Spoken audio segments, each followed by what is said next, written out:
오히려 기뻐하라. 사람들은 모두 복 받기를 좋아합니다.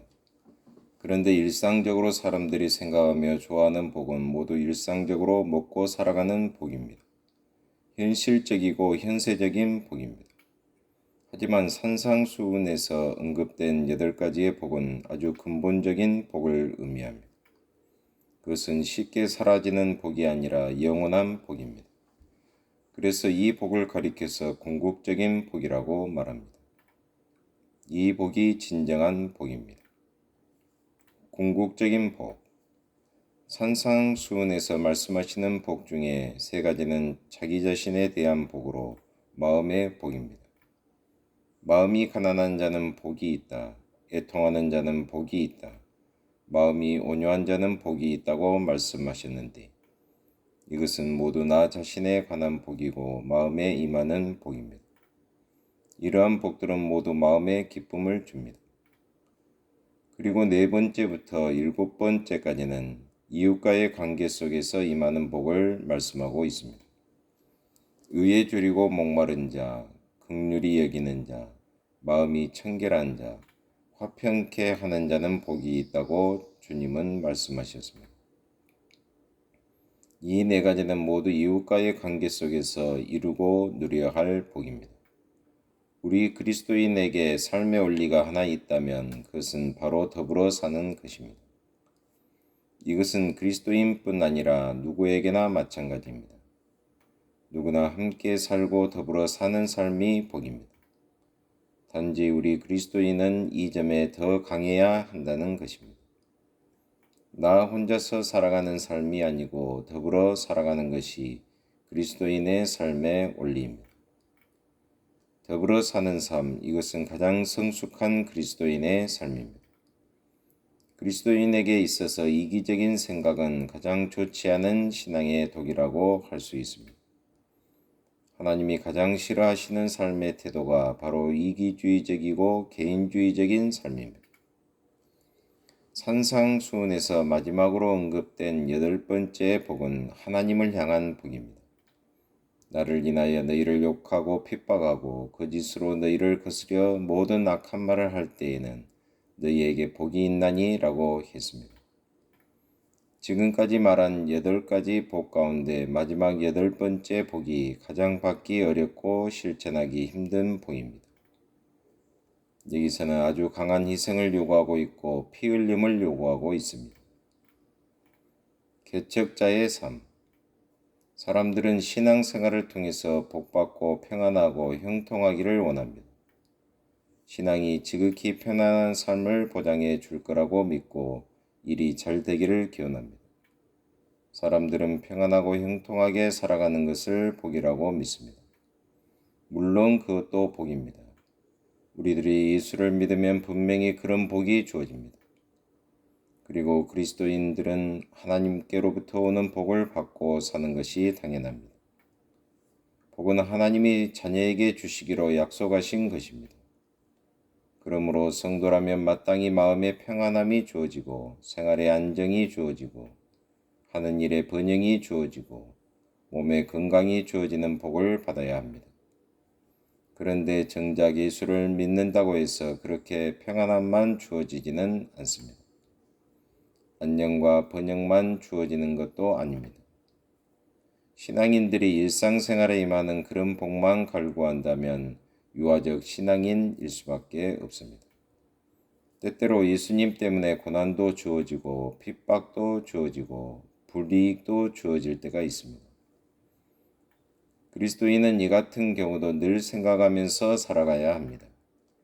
이것이 신앙이 주는 영향의 양면성입니다. 예를 들어 믿음 생활을 처음 시작할 때는 누구에게나 예의 없이 핍박이 주어집니다. 이것은 하나의 과정입니다. 이 세상 사람들의 속성을 보면 복음이 들어왔을 때 그 복음을 순순히 받아들여서 기다렸던 사람처럼 선뜻 믿는 경우는 전혀 없습니다. 처음에는 완강하게 거부하는데 이것이 이 세상의 일반적 생리입니다. 믿지 않는 집에 예수를 잘 믿는 며느리가 시집 왔을 때 며느리의 신앙생활을 선뜻 이해하고 따라 나서는 집안 사람은 한 사람도 없습니다. 적어도 이 세상에서는 그런 가정은 찾아볼 수 없습니다. 며느리의 신앙이 인정되고 집안 식구들이 며느리를 따라서 신앙생활을 하기까지는 세월이 많이 흘러야 하고 서로 충돌과 갈등과 어려움을 상당히 겪은 후에야 비로소 가능해집니다. 이것이 복음이 들어가서 적응되는 과정입니다. 일일이 거론하지 않아서 그렇지 얼마나 어려운 일들이 많은지 모릅니다. 이 같은 일들은 모두 신앙생활을 하지 않으면 당하지 않아도 될 고난이고 핍박입니다. 많은 그리스도인들이 마음 놓고 신앙생활을 하기까지는 대부분 이런 과정을 거쳤을 것입니다. 그런 과정을 거치지 않고는 그 집안에 복음이 정착되질 않습니다. 오늘 그리스도인들이 이렇게 평안하게 신앙생활을 하는 것도 알고 보면 이미 신앙의 선배들이 그런 어려운 과정들을 모두 거치면서 길을 만들어 주었기 때문입니다. 가정뿐 아니라 한 나라에 처음 복음이 들어갈 때도 똑같은 과정을 거쳐야 그 나라가 복음화 될 수 있습니다. 우리나라에 처음 복음이 들어왔을 때도 많은 어려움들이 있었습니다. 역사의 아이러니. 한국에 처음 복음이 들어온 것이 1885년이라고 말하지만 사실은 그보다 훨씬 전인 1866년인 백인년 8월에 로버트 토마스라는 영국 선교사가 제너럴 셔먼호를 타고 대동강변에 왔었습니다. 우리나라는 그때부터 복음 때문에 순교자가 나오기 시작합니다. 그때부터 복음 때문에 수많은 사람들이 피를 흘렸습니다. 그렇게 시작한 핍박과 피 흘림이 절정을 이룬 때는 대원군 시대였습니다. 그때 얼마나 많은 사람이 피를 흘렸는지 모릅니다. 기록에 의하면 천주교 신자들이 조상 제사를 거부했다고 해서 1만 명이 참수형을 당했다고 합니다. 그런데 이상한 것은 대원군은 그리스도인들을 그렇게 핍박해서 피를 흘리게 했는데 그의 아들 고종이 일제히에서 독살당할 위험에 처했을 때 가장 앞장서서 그를 보호해 준 사람들이 바로 이 땅에 들어와 있던 선교사들이었습니다. 당시 고종은 민비 시해 후에 일본으로부터 수많은 독살의 위협을 받고 있었습니다. 그래서 음식이 나오면 꼭 옆에 있는 개에게 먼저 먹이고 나서 괜찮으면 식사를 했다고 전해집니다. 그런데 고종은 선교사들이 가져다 주는 음식은 안심하고 먹었다고 합니다. 선교사들에 대한 신뢰가 얼마나 두터웠는지 알 수 있습니다. 단발령이 내렸을 때도 죽음을 무릅쓰고 상투 자르기를 거부했던 것이 우리 민족인데 고종은 내 머리를 깎아 기념품을 만들어 그들에게 주고 싶은 심정이라고 토로했다고 합니다.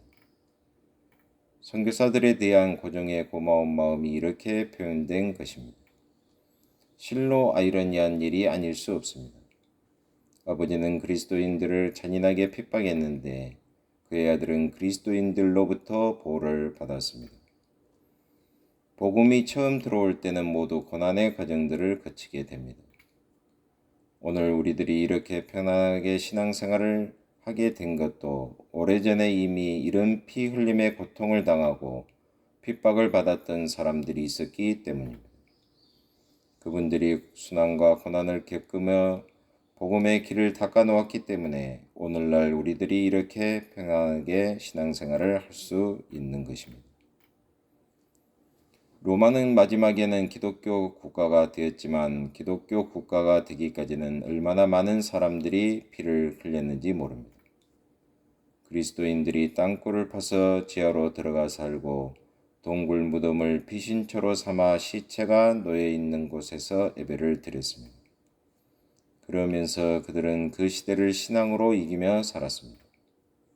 만약 신앙을 저버렸더라면 광명한 세상에 나와서 평안하게 살 수 있었을 것입니다. 그러나 신앙 때문에 모든 안락한 생활을 포기하고 숨막히는 지하 동굴에서 평생 햇빛을 보지 못하고 살다가 그곳에서 인생을 끝낸 사람들이 300년 동안 무수하게 많았을 것입니다. 그들이 있었기에 거대한 로마 정부가 마침내 기독교를 국가의 종교로 받아들이게 되었습니다. 하나님 아버지 참으로 감사합니다.